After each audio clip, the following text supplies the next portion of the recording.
Desde distintas aristas hemos tratado de estar acompañando a las personas en la zona de emergencia todos estos días, ¿no? En el Ñuble, en el Biobío, atentos además porque ahora las precipitaciones, estaba viendo recién que generaron la caída de un árbol cerca de Quillón y eso había hecho que hubiese un leve incendio de pastizales por el rayo, pero menos mal que actuaron a tiempo. Está complicada la situación, parece que no sale, pero cuando hay responsabilidades humanas o cuando hay situaciones que se pueden prevenir, es cuando uno dice, ya, a ver si es que esta vez sí, de una vez por todas, aprendemos la lección. Queremos hablar ahora con el arquitecto académico de la Universidad Católica, máster en Diseño de Ciudades y Ciencias Sociales de la London School of Economy, doctorando en Ingeniería Civil de la Universidad de Granada, experto en planificación integrada, gestión institucional, modelos de capacidad de carga, sustentabilidad y resiliencia. Ha trabajado en el PNUD, en el Banco Mundial, en el BID, con desarrollos privados. Quería dar el currículum entero porque para que sepan que sabe de lo que está hablando. De lo que sí, para que hay que escucharlo. ¿Cómo está, Roberto Morris? Bienvenido. Hola, muchas gracias por venir. Roberto, inevitablemente cuando surgen estas tragedias en nuestro país, llega un momento en que uno apunta al plan regulador. ¿Qué pasa con el plan regulador? Porque aquí, por ejemplo, supimos que el Lirquén en algún momento tenía solo una vía de evacuación y era la misma que servía para ingresar y para salir desde el lugar. Pero pensamos en cerros, pensamos en los cortafuegos, en zonas donde además hay cultivos forestales. ¿De verdad están funcionando los planes reguladores en Chile? Sí y no. O sea, primero, me parece bien partir con la pregunta de los planes reguladores porque uno piensa en los planes reguladores, pero en realidad la pregunta es con la planificación y la gestión. ¿Ya? En el fondo, porque los planes reguladores son un componente de la planificación, que es lo normativo, lo regulatorio. En cambio, varias de las cosas que tú comentabas van más allá de lo normativo, claro. Ayuda, pueden estar definidas, pero para que ocurran necesitamos planes de inversión, gestión, sistema de monitoreo.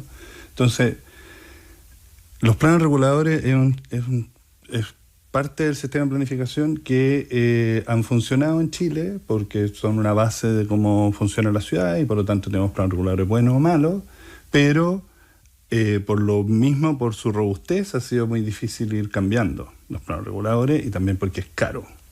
Entonces uno podría decir, ¿ha funcionado? Sí, tenemos Santiago, que es una ciudad súper compleja. Uh-huh. Es así, con lo bueno y lo malo, gracias a su plan regulador intercomunal del año 60.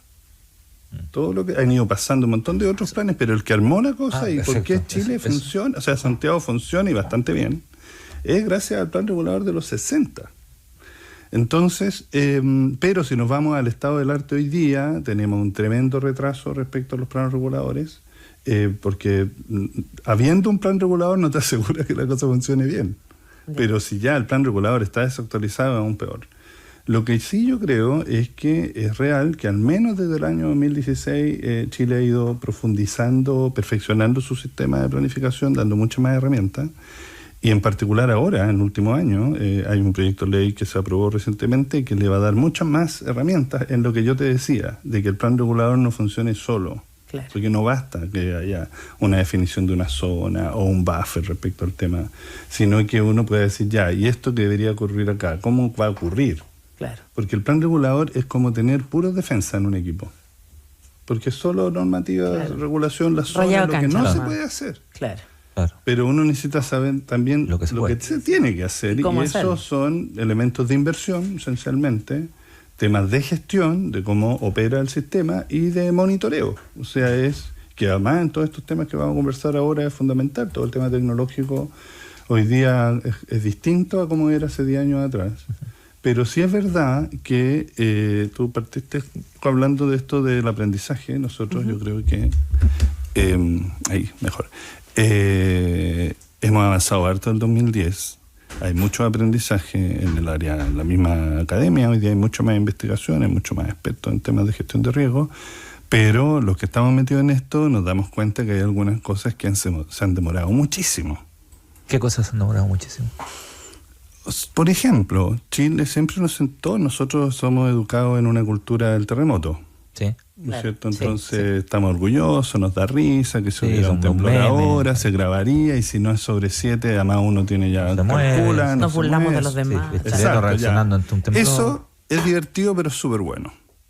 Pero también tiene un lado malo de que Chile es un país de multiamenazas, o sea, tenemos de todo, y si tú piensas en el 2010, pasó que hubo terremoto y tsunami en Indonesia, y nosotros como que ahí empezamos a hablar de tsunami, e incluso en Concepción un tsunami falso, Y cuando llegó el tsunami acá, que Chile había tenido históricamente muchos tsunamis, pero se generó una disociación entre como la cultura o la memoria individual, la cultural, o sea, la colectiva, institucional y la natural. O sea, habían muchos tsunamis históricos y los tsunamis ni siquiera estaban incluidos en los planes reguladores.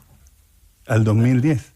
O sea, faltaba. Claro, porque uno después empezó a ver las señaléticas, por ejemplo, las vías de educación. Habían algunas cosas, de hecho, en Iquique se sabe desde principios de los 90 que viene un terremoto que todavía no viene, y por eso está súper estudiado, pero en los planes reguladores no se incorporaban los terremotos o sea, y pasó lo mismo con los incendios. Entonces, cosas que consideramos obvias no han ocurrido. Y, por ejemplo, hay un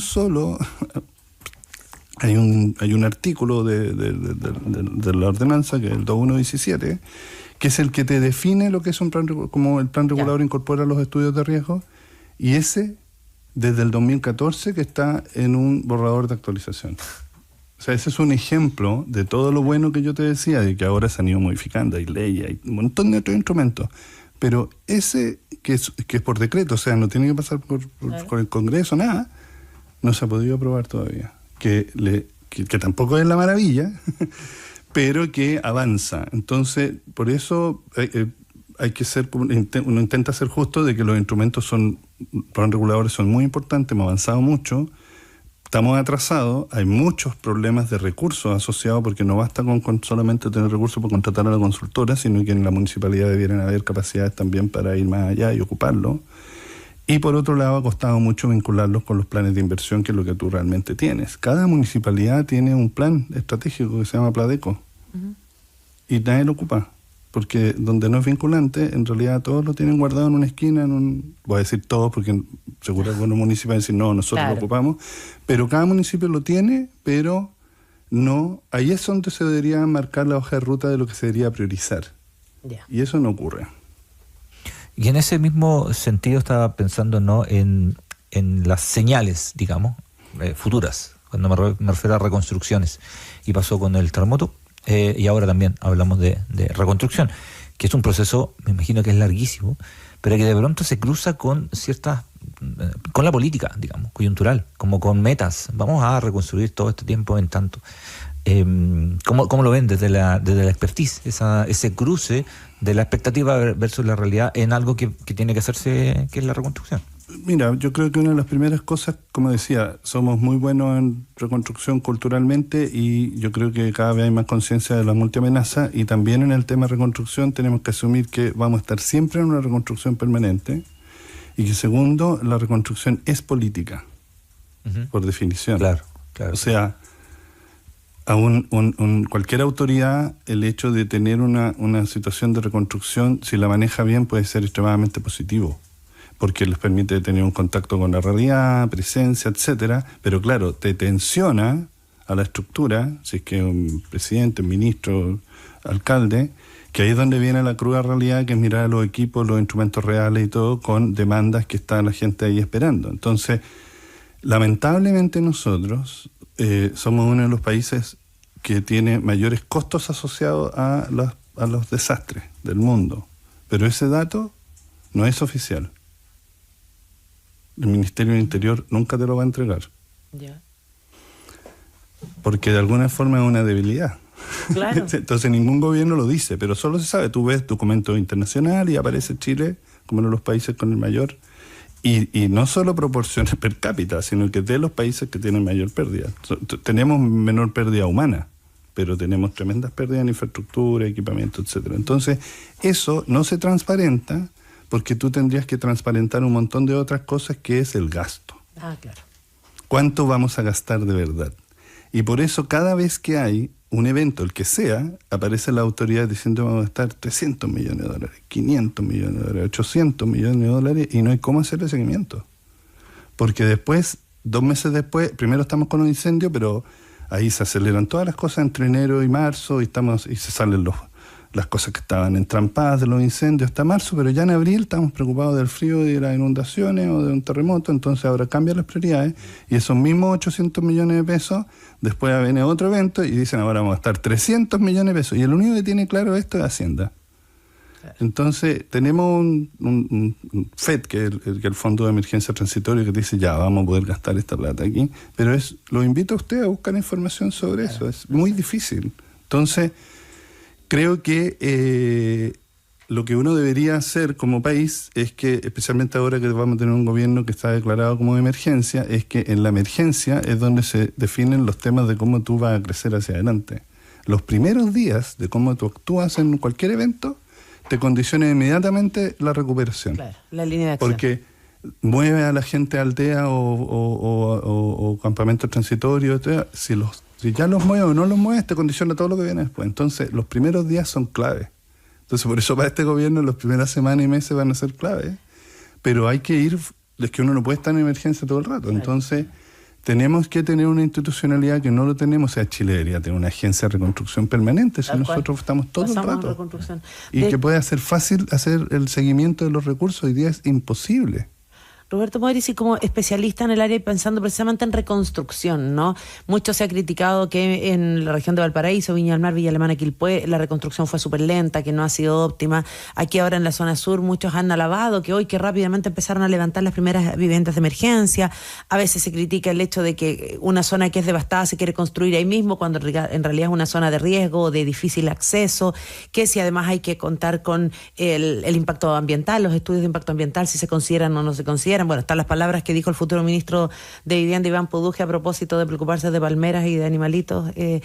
¿Cómo debiéramos de verdad planificar hoy en día el crecimiento de Chile? Mira, debiéramos, uno, especialmente siendo académico, que uno no está con la guitarra, ¿no es cierto? Sí. En el fondo, el debiera no le puedo decir a nadie cómo tienen que hacerlo, pero sí uno diría que hay por lo menos 4 ámbitos que tienen que estar en consideración. Primero es como la capacidad de decisión, que tiene que ver con cuánto tú entiendes el problema y tomar la decisión, que por lo menos ya se ve que hay una cierta claridad y eso siempre ayuda.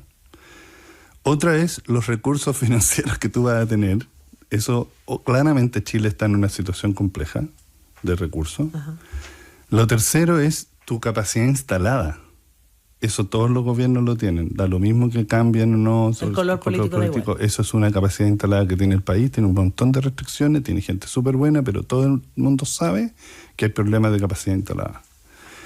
Y lo cuarto es la capacidad de convocatoria, de vincular. No solamente que al Levantemos Chile le vaya bien, sino que tú seas capaz de realmente como decir, hoy estamos en una situación crítica, que además en 3 meses más puede venir otra situación crítica, ¿para qué decir el tema geopolítico actual? Y puede ser en la misma zona. Entonces, este tema, yo siempre lo comento, que la prensa tiene un rol fundamental ahí, de que uno puede decir, oye, el ministro dijo esto, el futuro ministro dijo esto, pero en el fondo todos tenemos que tratar de como ponernos a disposición, lo digo como un eslogan, porque en el fondo el Chile Viva Chile es fundamental. Ese es el Chile Viva Chile es el que te suple todos estos otros déficits. Entonces, yo veo que la capacidad de decisión es muy importante y por eso de pronto que ya se haya adelantado algunos, el mismo que el presidente electo está teniendo reuniones, está viajando, eso es bueno. Claro. Y el traspaso, por ejemplo, en el caso de la emergencia ahora también. Yo creo que hay ahí una mirada de país que va a ocurrir bien. Sí. Pero donde todo esto tiene mucho detalle técnico y de que probablemente se equivocaron en esto, se equivocaron en esto otro, hay un tema objetivo de cuánto ha avanzado la reconstrucción en Valparaíso, que claramente está en déficit, pero el punto es que también es muy difícil poder entender desde afuera por qué. Porque no veo que haya una disposición negativa de decir, no me importa la reconstrucción, claro. Sino que mi impresión es que los temas de prioridad sobre el desarrollo habitacional, las metas habitacionales, hicieron que el Ministerio de Vivienda estuviera súper enfocado en eso. E incluso todas estas modernizaciones que hay sobre planificación territorial que yo decía, que son filetes, perdón por el término técnico, pero que realmente tenemos un nuevo sistema, muchos instrumentos, es gracias a que se relacionaron los temas de vivienda. Pero hay un problema de financiamiento, de presupuesto del Estado que es estructural, muy complejo. Entonces, vamos a pedir crédito, ¿qué es lo que vamos a hacer en serio? Y yo creo que ojalá que este gobierno pueda poner cabeza en el tema de fortalecimiento de capacidades, porque si tú a los mismos equipos que ya estaban complicados de las Seremi, de los distintos ministerios, los municipios, cada vez les va poniendo más carga sin resolver el día a día, esto tampoco es que es regalado, pero por ejemplo, el tema tecnológico, yo creo que el próximo gobierno, el que fuera, y en particular este que inicia, tiene que ser el de la modernización del Estado y de la capitalización de toda la tecnología que tenemos al frente. Y por eso el tema del último punto que yo decía de convocatoria del sector privado, las comunidades y todo, ahí hay un tema que todo el mundo se tiene que modernizar. El tema de los incendios, el tema monitoreo es fundamental. Una parte es el de los planos reguladores y todo, que es verdad, pero ahora, por ejemplo, salió un decreto que va a permitir agilizar algunos procesos de los planos reguladores, y si hay una decisión clara desde el gobierno central, eso obviamente va a agilizar, pero ahí en adelante hay que meterse en los puntos delicados, que es que decir ya, la interfaz, porque lo que se habla es esto de que la interfaz urbano-rural, que es donde están los bosques que precisamente en la zona, claro. En conexión, hay varios temas. Uno es que el incendio se comporta distinto. Eso es otra cosa, que científicamente está súper modelado los terremotos. Nosotros sabemos. No se pueden predecir, pero se sabe y uno muchísimo. Sabe lo que hay que hacer, en los tsunamis también. En fuego, mundialmente, no se puede mover. Hay un nivel de incertidumbre gigante. Entonces no es lo mismo. Tú no puedes...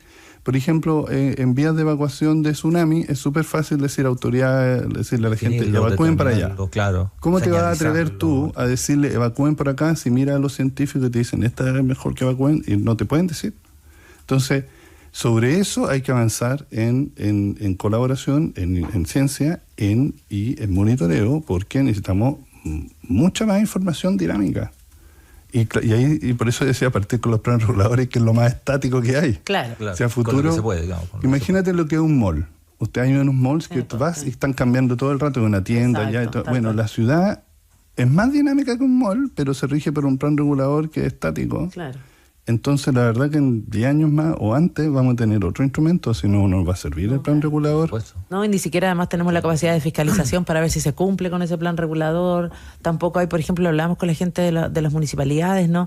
Estas vías de evacuaciones, estos planes de evacuaciones, la ciudadanía sabe por dónde tiene que evacuar, se sociabiliza ese contenido. Ahí hay un punto, mira, yo creo que ese es uno de los temas súper importantes que la gente del mundo de gestión de riesgo lo sabe. Se modernizó la UNEMI como CENAPRED, tiene más responsabilidades, pero también hay un problema de capacidades.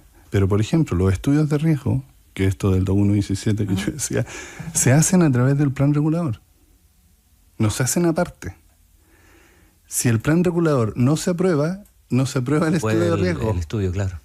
Imagínate que nosotros fuéramos concejales, súper inteligentes, sabemos, llevamos mucho tiempo, y nos presenta Marcelo Lago quien sea el estudio de riesgo.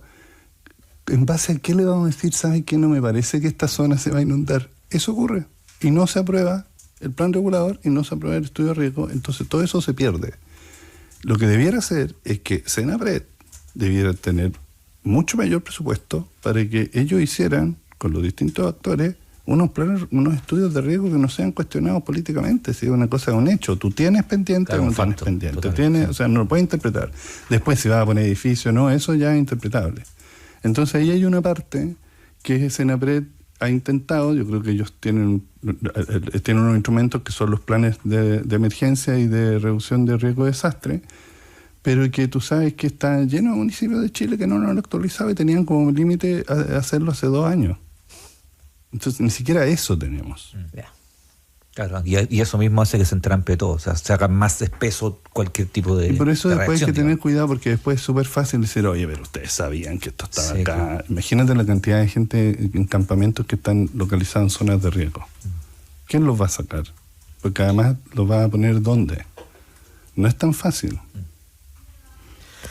Un desafío mayor, no solo en términos de la crisis de vivienda, que ya otro día podemos hablar de eso también, Roberto, pero que implica necesariamente hacernos cargo. Y es verdad, ¿no? Tiene que ser una mirada de Estado. Ahora le toca al gobierno que viene, ojalá esta transición en esta emergencia sea lo más eficiente posible, pero tenemos que comprometernos todos también, por el sector público, privado, la sociedad. Yo creo que todo el mundo de la academia y el sector privado está como disponible para poder ayudar en lo que se necesite. Roberto Moris, arquitecto y académico de la Universidad Católica, muchas gracias por estar con nosotros. Gracias a ustedes. Gracias, Roberto.